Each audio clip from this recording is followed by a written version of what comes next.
Hello दोस्तों, आपका स्वागत है सिनेगोल्ड चैनल में। फ्यूरी मूवी की कहानी एक दर्दनाक रिमाइंडर है कि युद्ध हर एक से कितनी चीजें छीन सकता है। ये ऐसी मूवी है जो आप आराम से देख ही नहीं सकते।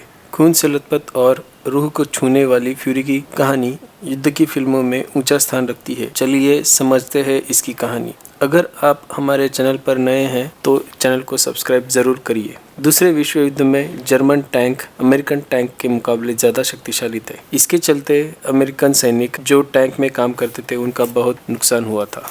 ऐसे ही एक फ्यूरी नाम के टैंक का ब्रैड पिट यानी सार्जेंट डॉन प्रमुख था। इसके 4 साथीदारों में से एक साथीदार मर गया था। उनके टैंक पे भी बहुत बार हमला हुआ था, पर वो जैसे तैसे बच के कैंप में आ जाते हैं। कैंप में बहुत सारे सैनिक घायल और मरे हुए होते हैं। चारों ओर खौफनाक माहौल होता है। वहाँ के सैनिक डॉन को देख के कहते हैं, हमें तो लगा तुम तो मर गए हो। इसके बाद वो टैंक में से मरे हुए साथी का शव निकालते हैं। एक सोल्जर डॉन को आके पूछता है कि बाकी प्लाटून कहाँ है। डॉन कहता है कि सिर्फ हम ही बच पाए हैं। इसके बाद वो वहाँ से जाके अकेले में कुछ पल बैठता है। वो बहुत ही निराश होता है। एक सैनिक जो कॉलेज में जाने वाले लड़के की उम्र का दिखता है, वह डॉन को आके कहता है, मैं आपके टैंक का नया असिस्टेंट ड्राइवर हूँ। डॉन को गुस्सा आता है। डॉन उसे कहता है, तुम नहीं हो सकते। डॉन को टैंक चलाने के लिए एक अनुभवी सैनिक की जरूरत होती है जो युद्ध की माहौल में बिना डरे उसका सामना कर सकता है। डॉन इस लड़के को उसका नाम पूछता है। लड़का उसका नाम नॉर्मन बताता है। डॉन उसे पूछता है, तुम कितने दिन से फौजी बनने का काम कर रहे हो। लड़का बोलता है, 8 हफ्ते से। डॉन उसको टैंक दिखा के कहता है, ये हमारा घर है, तुम्हें जितना बताया उतना ही करो। टैंक के बाहर जो लोग खड़े हैं उनसे ज्यादा नजदीक मत जाओ। नॉर्मन टैंक के पास जाता है। टैंक के पास डॉन के साथीदार ब्यॉर्ड, ग्रैडी और गोर्डो होते हैं। गोर्डो जबरदस्ती नॉर्मन की बैग से बुक लेता है और उसे सिगरेट मांगता है। नॉर्मन कहता है वो सिगरेट नहीं पीता। वो उसे पूछते हैं, तुम टैंक स्कूल गए हो। नॉर्मन कहता है उसने टैंक को अंदर से भी नहीं देखा और वो तो सिर्फ एक टाइपिस्ट है। उसके बाद वो नॉर्मन को टैंक के अंदर जाने को कहते हैं।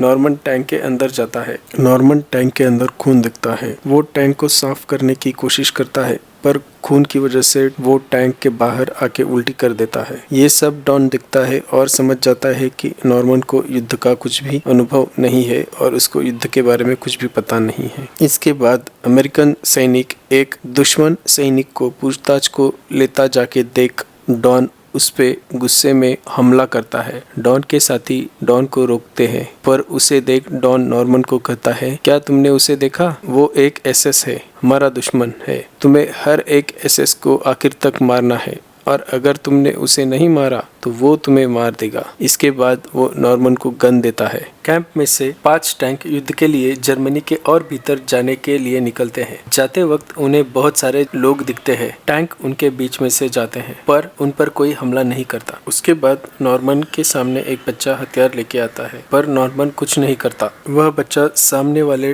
टैंक पर हमला करता है और टैंक को आग लग जाती है।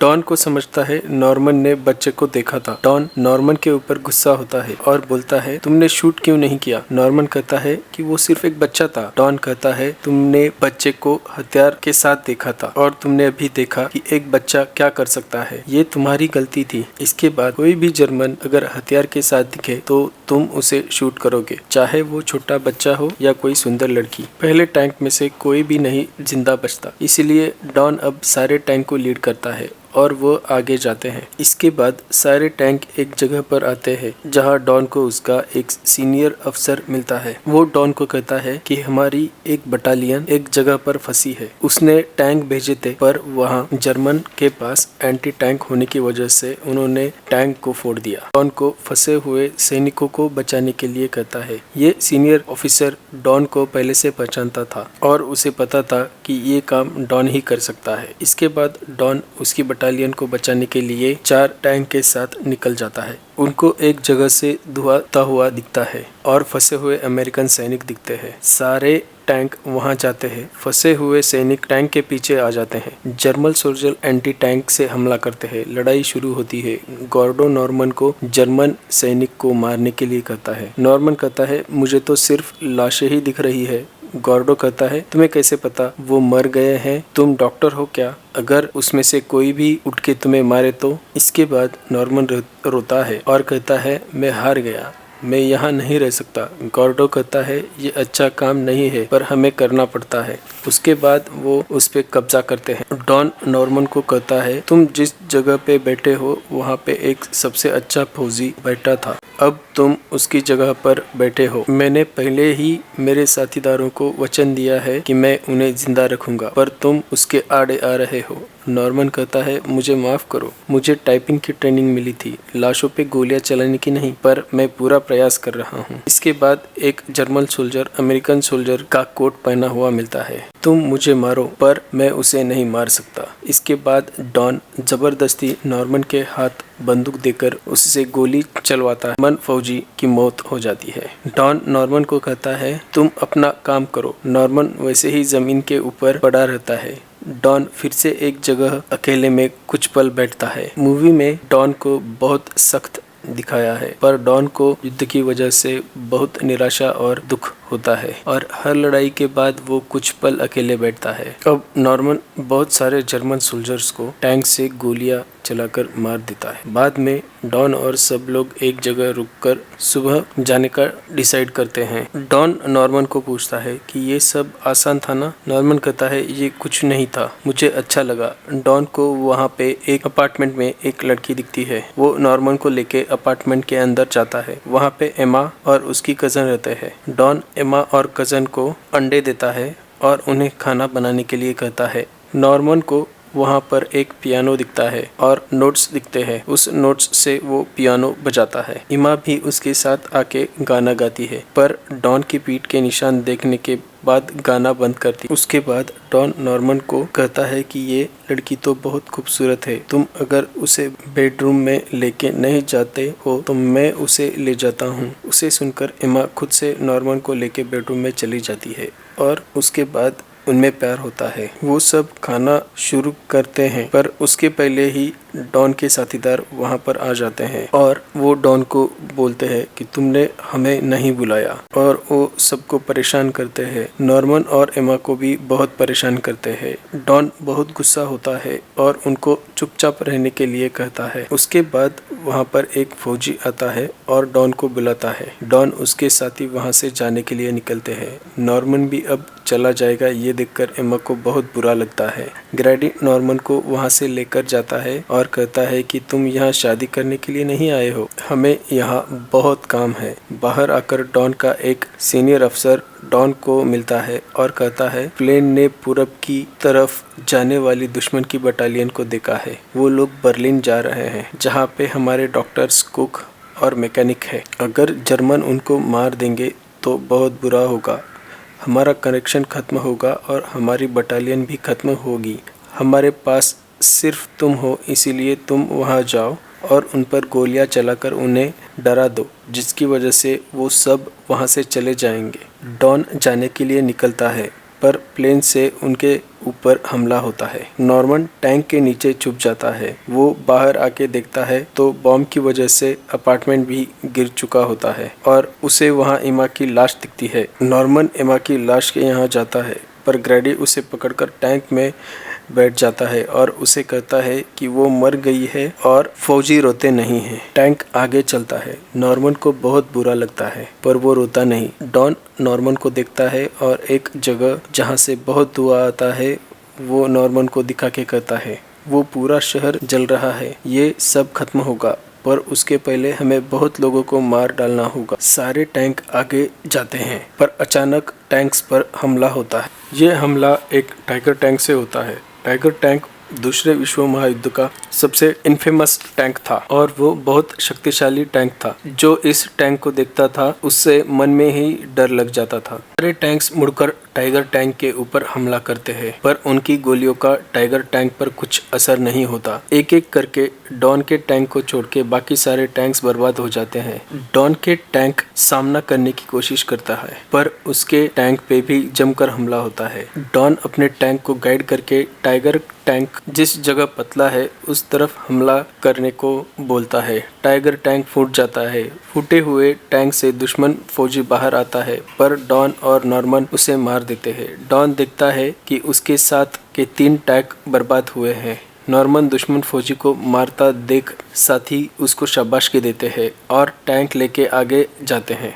अचानक टैंक में बम फट जाता है। टैंक एक माइन के ऊपर जाने की वजह से बम फटता है और टैंक की चेन टूट जाती है। डॉन नॉर्मन और ग्रैडी को पास वाले बिल्डिंग में दुश्मन की फौज तो नहीं है ये देखने के लिए भेजता है। वो दोनों बिल्डिंग में जाते हैं पर अंदर सब लोग मरे हुए होते हैं। ग्रैडी नॉर्मन की माफी मांगता है और उसने जो भी एमा के साथ बर्ताव किया उसके लिए उसको खेद रहता है। बाहर जाने के बाद डॉन नॉर्मन को सामने की पहाड़ पर जाने के लिए कहता है। नॉर्मन पहाड़ पे जाता है पर उसे वहाँ दुश्मन फौज नजर आती है। वो वहाँ से बहुत तेज भागते हुए वापस डॉन के पास आके कहता है कि वहाँ पे 200-300 जर्मन सोल्जर्स है, वो इसी तरफ आ रहे हैं। उनके पास गाड़ियाँ है पर टैंक नहीं है। वो मार्च कर रहे हैं, गाने गा रहे हैं, ऐसा लगता है कि उनको लड़ना है। डॉन कहता है कि ये एक एसएस बटालियन है, हमें इनका सामना करना पड़ेगा। डॉन के साथी उसे समझाते हैं कि टैंक फट गया है पर डॉन कहता है कि वो यही रहेगा, ये टैंक उसका घर है। ऐसे वक्त टैंक के यहाँ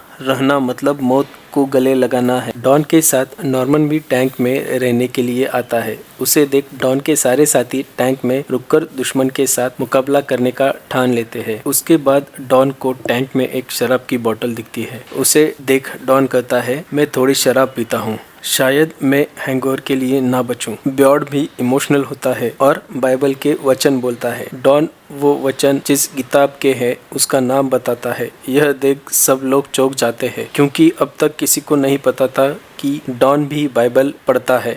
सिर्फ ब्यॉर्ड ही बाइबल के वचन बोलता था। सब लोग थोड़ा हंसी मजाक करते हैं और नॉर्मन को मशीन नाम रखते हैं। टैंक में हर एक का कोई ना कोई नाम होता है। जैसे डॉन का नाम था वॉर डैडी, ब्यॉर्ड का बाइबल, ग्रैडी का कून एस और गोडो का नाम था ट्रिनी। उनका जो साथीदार मर गया था उसका नाम रेड था। नॉर्मन को मशीन नाम देके वो उसे अपना समझते हैं। डॉन और साथी पास की बिल्डिंग में से मरे हुए लोगों की लाशें लाकर टैंक के ऊपर बिछाते हैं, ये दिखाने के लिए कि जब एसएस बटालियन आएगी तो उनको लगेगा कि ये टैंक फट गया है। जब एसएस बटालियन आती है और टैंक को देखती है तब उनको लगता है कि अभी ये टैंक फट गया है। तभी उसी समय डॉन और उसके साथीदार एसएस बटालियन पे अंधाधुंध गोलियां चलाना चालू करते हैं। इसके बाद लड़ाई शुरू होती है। इसी दौरान डॉन को गोली लगती है और वो गोली लगने से घायल होता है। वो डॉन टैंक के अंदर आके ब्यॉर्ड को पट्टी करने के लिए कहता है।